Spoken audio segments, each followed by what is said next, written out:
तो हेलो दोस्तों, स्वागत है आप लोगों का मेरे यूट्यूब चैनल पर। और आज हम लोग ऑपरेशन ट्रू लव महानवा का चैप्टर 10 एक्सप्लेन करने जा रहे हैं। तो इस चैप्टर की शुरुआत होती है एक सीन से, जहाँ पे जो यूनिक और सुई होते हैं वो दोनों के दोनों ही स्कूल कैंटीन से बाहर आ रहे होते हैं। जैसा कि लास्ट चैप्टर में यूनिक ने सुई से कहा ही था कि तुम मुझे अपने पैसों से कुछ स्नैक्स दिलाओगी, तो ये उसी वजह से हुआ होता है। जो सुई होती है उसने कुछ पॉप्सिकल्स लिए होते हैं, मतलब एक ही लिया होता है, लेकिन उसे वो 2 पीसेस में बाँट देती है और बहुत खुश हो रही होती है क्योंकि उसको बहुत इक्वली उसने ट्रीट ली, एकदम बराबर बाँट दिया होता है। वहीं जो यूनिक होता है उसने कुछ लिया होता है अजीब ही सा ही, जो कि मुझे भी नहीं पता किस टाइप का स्नैक होता है। तभी जो सुई होती है उसकी नज़र पड़ती है उसके शूलेस पे, जो कि खुल गई होती है। जो सुई होती है वो कहती है कि मैं इस चीज़ से बहुत ज़्यादा परेशान हो गई हूँ। मेरे ख़्याल से मुझे नए जूते खरीदने की ज़रूरत है। फिर उसके बाद जो सुई होती है वो यूनिक के पास जाती है और कहती है, क्या तुम्हें भी आधी पॉप्सिकल चाहिए? जो उसने 2 हिस्से किया होता है उसमें से एक वो यूनिक को देने की सोच रही होती है। लेकिन जो यूनिक होता है वो कहता है, सॉरी पर मुझे पॉप्सिकल्स पसंद नहीं है। मुझे अच्छा नहीं लगता कि ये किस तरह से पिघल के हमारे पूरे हाथों में फैल जाते हैं। जो सुन के जो सुई तो बहुत हैरान होती है और कहती है, क्या सच में इस बंदे को पॉप्सिकल नहीं पसंद? आखिर पॉप्सिकल कौन पसंद नहीं करता है? फिर उसके बाद हमें दिखाया जाता है जो सुई है वो बहुत ज़्यादा दुखी होती है और यूनिक से कहती है, सुबह जो भी कुछ हुआ उसके लिए मुझे माफ़ कर दो। मैं सच में नहीं चाहती थी कि तुम्हें इस टाइप की ट्रिकी सिचुएशन में डाल दूँ। वो बहुत ज़्यादा एम्बैरेसिंग था। लेकिन जो यूनिक होता है वो कहता है, कोई बात नहीं, ऐसा तो होता रहता है।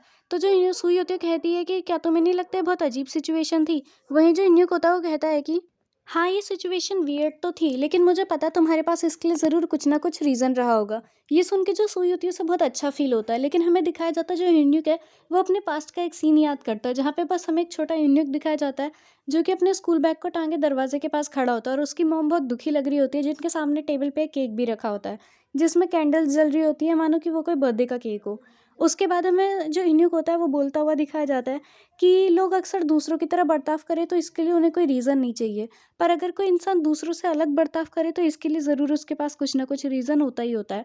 ये सुन के जो सुई होती है वो भी अपने आप में ही मन ही मन सोच रही होती है कि क्या ये न्यू है जो अभी ये सब बोल रहा है। लेकिन फिर उसके बाद जो सुई और इन्हीं होते हैं वो आगे बढ़ने लगते हैं। जो इन्हीं होता है थोड़ा आगे चले जाता है, लेकिन जो सुई होती है उसकी जो लेस होती है उस पे एक बंदा पैर रख देता है, जो कि भागता हुआ आ रहा होता है इन्हीं की साइड से ही। और जो सुई होती है वो जस्ट गिरने ही वाली होती है, लेकिन सुई के गिरने से पहले जो इन्हीं होता है वो सुई को पकड़ लेता है।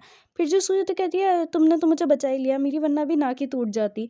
लेकिन उतने में ही जो सुई होती है फिर उसकी यूनिक से बात होने लगती है। जो सुई की आइसक्रीम होती है वो पिघल रही होती है और जो सुई की दोनों लेसेस है पैर के वो जूतों के खुल गए होते हैं।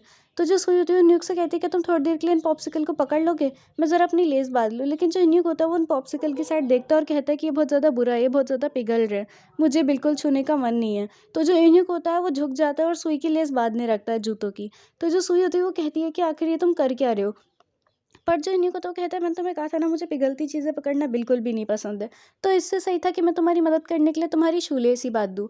ये सब देख के जो सुई होती है वो बहुत ज़्यादा एम्बैरेस फ़ील कर रही होती है और कहती है ये वाक़ई में बहुत ज़्यादा एम्बैरेसिंग है।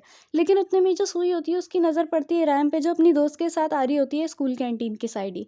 तो जो सुई होती है वो एकदम से इन्हीं को पकड़ लेती है और खींचते हुए झाड़ियों में छुपा लेती है अपने ही साथ और रैम की ओर देखने लगती है। तो जो इन्हीं होता है वो कहता है कि क्या हुआ, आखिर तुम ऐसे बर्ताव क्यों कर रही हो, अचानक से तुम झाड़ियों में क्यों छुप गई?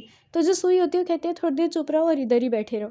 उतने में ही हमें दिखाया जाता है कि जो रैम है वो अपनी दोस्त के साथ स्कूल कैंटीन में चली जाती है और वहाँ पे खरीदारी में लग जाते हैं। जो रैम की दोस्त होती है वो कहती है कि रैम, मैं भी वही स्नैक लूँगी जो तुम ले रही हो, क्यों ठीक है ना? तो जो रैम होती है वो कहती है, हाँ ठीक है, इसमें कोई दिक्कत नहीं है। उसके बाद जो यूनिक होता है वो देखता है कि सुई के हाथ में वो आइसक्रीम पिघल के लग रही है। तो जो यूनिक होता है वो सुई के हाथ से वो दोनों ही आइसक्रीम ले लेता है और एक साइड को उल्टा करके पकड़ लेता है और कहता है, ये कितना ज़्यादा बुरा है। वाक़ई में मुझे ये बिल्कुल भी पसंद नहीं है कि ऐसे पिघलती हुई चीज़ें मेरे हाथ में रहे। उतने में ही जो सुई होती है वो न्यूक से कहती है कि तुमने तो कहा था कि तुम्हें बिल्कुल भी नहीं पसंद है कोई भी पिघलती हुई चीज़ तुम्हारे हाथ-वाथ पे लगे, तो आखिर तुमने ये आइसक्रीम क्यों ले ली? लेकिन जो न्यूक होता है वो इस बात का जवाब देने की जगह कहता है कि तुम तो बिल्कुल किसी कैट की तरह हो। क्या तुम्हारी ये कोई हॉबी है कि तुम जगह-जगह जाके छुपती रहती हो या फिर ऐसा ही कुछ? तो जो सुई होती कहती है, मज़ाक मत करो, ये मेरी कोई हॉबी नहीं है। ये बस इसलिए है क्योंकि मैं रैम से कुछ देर के लिए बिल्कुल भी मिलना नहीं चाहती हूँ, समझे तुम? उसके अलावा और कुछ भी नहीं। फिर जो सुई होती कहती है, लाओ ये पॉप्सिकल मुझे दो, ये बहुत ज़्यादा पिघल रहे हैं, तो मुझे इसको जल्दी से कुछ कर देना चाहिए इसके साथ। तो जो सुई होती है वो पॉप्सिकल के एक हिस्से को उठाती है और पूरा का पूरा अपने मुँह में डाल के एक ही बार में खा लेती है। जिसको देख के जो यूनिक होता है उसको बहुत ज़्यादा हँसी आ जाती है और वो हँसने लगता है बहुत ज़ोर-ज़ोर से। जिससे जो सुई होती है उसको कुछ भी समझ नहीं आता और वो कहती है कि तुम आखिर हँस क्यों रहे हो इतना ज़्यादा? फिर हमें दिखाया जाता है जो रैम है जब वो स्कूल की कैंटीन से बाहर आ रही होती है तो उसकी नज़र ह्यूनयुक पे पड़ जाती है। जैसे ही रैम ह्यूनयुक को बुलाने के लिए ह्यून बोलती है, उसका एकदम से नज़र पड़ती है सुई पे और वो थोड़ा-सा शांत हो जाती है और उसे समझ नहीं आता ये दोनों साथ में कर क्या रहे हैं, और ह्यूनयुक का पूरा नाम लेती है, लेकिन बहुत धीमे से कि सुनाई भी नहीं देता है वो बात ह्यूनयुक को। वहीं जो झाड़ियों में बैठा हुआ यूनिक होता है वो सुई से कह रहा होता है जो तुमने अभी-अभी क्या किया, तुम ऐसा कैसे कर सकती हो? क्या तुम एक बार फिर से ये सब करोगी? लेकिन जो सुई होती है वो मना करती है और कहती है तुम क्या पागल हो? मैं ऐसा दोबारा नहीं कर सकती। ऐसा करने से मेरे दाँत बहुत ठंडे हो जाते हैं, समझे तुम? वो तो मैंने बस जल्दीबाजी के उससे एक ही बार में पूरा का पूरा खा लिया। पर जो यूनिक होता है वो इतना खुश हो रहा होता है ये सब देख के कि उसकी हँसी ही नहीं रुक रही होती है।